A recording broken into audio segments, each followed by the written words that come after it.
15 yaş ittin yaşı, 20 yaş karışkır börünün yaşı, 30 yaş jolborus, 40 yaş ögüz, 50 yaş ayu, 60 yaş tülkü, 70 yaş koroz, 80 yaş balapan, 90 yaş jumurtka deydi. Çeşmele'ye gelsek, 15 yaştagı balaң bolgon bolsa, itke okşop ele geçinde jok olup ketip, erteң menen пайда болуп калат дейт. Тамак ичсе ичет, ичпесе жок. Иттей болуп эле үйгө токтобой калат экен. Күчүгүм деп чоңойткон атасы апасынан сурап атат. "Эй, жанагы ит качан келди?" деп.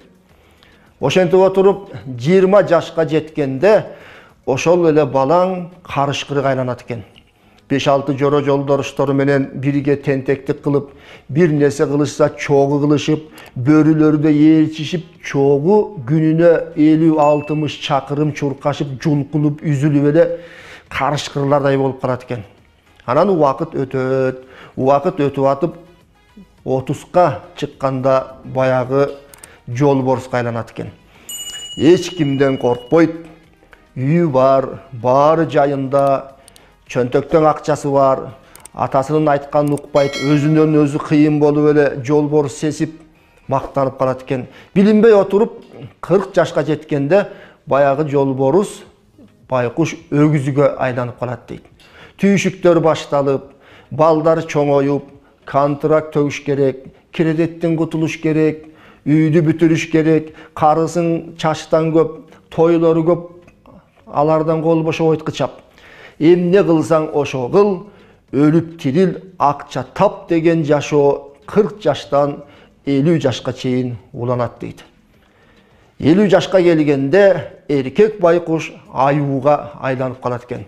Курсак башы чыгып, басканы оорулошуп, турганы дагы башкача, гайкалары бошоп, тиши өзүнүк эмес, уйку тартып, жалкоо болуп, басса дагы аюуга окшоп эле балпалаңдап калат экен дагы. Анан 60га жеткенде акыл эси толуп, баарын таразалап ойлонуп, терең түшүнүктүү кишидей болуп, түлкүгө окшоп эле кытмырланып, баарын териштирип калат экен. Элдиштиргич болуп, айылдык кеңештин төрагасы болуп алган, аксакал атка конуп алган, балдарга насаат айтып, келинин күйөө баласы мактап эле түлкүдөй болуп сыланып, көкүрөк кирип басып калат дейт.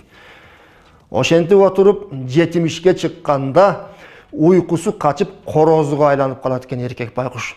Таң атпай туруп алган, баарын ойготуп, балдарына кыйкырып урушуп, уктап жатып өлгүлө.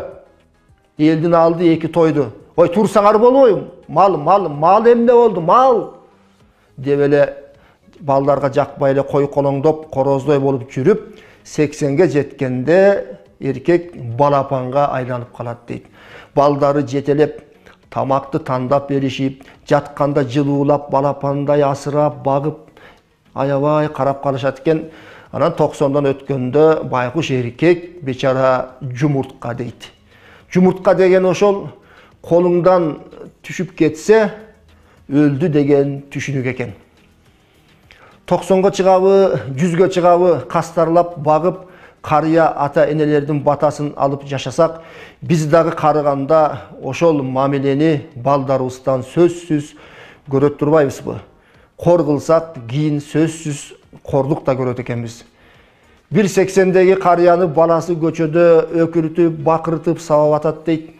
Өтүп бараткандар, "Ай, акмаксың, бул эмне кылганың?" деп болушса, токмок жеп аткан карыя айтат дейт. "Жөн койгула. Мен да илгери ушул жерден атамды сабагамын" деп. Бир апанын 90 жылдык тоюнда бирөөлөр каалоо тилек айтып атып, "Апа, дагы өмүр сүрүп 100ге жетиңиз, керек болсо 100дөн да ашыңыз" десе, бери жакта турган келини оосуңарга карап сүйлөгүлөчү, "Силер багып аткансыбай" деп коет дейт. Карылык. Карыяларыбыз батасын айткандан, биз аларды баккандан тажабайлы. Адамзаттын асыл таажысы сүйүктүү пайгамбарыбыз айтат: "Үйүңөрдө бели бүкчүйгөн карыялар менен наристелери болбогондо, бал ээлер үстүңөргө жамгырдай жаайт эле" деп. Ошондуктан карыяларыбыз бар болсун, алардын баталары менен биз дагы дөөлөттүү карылыкка жетели.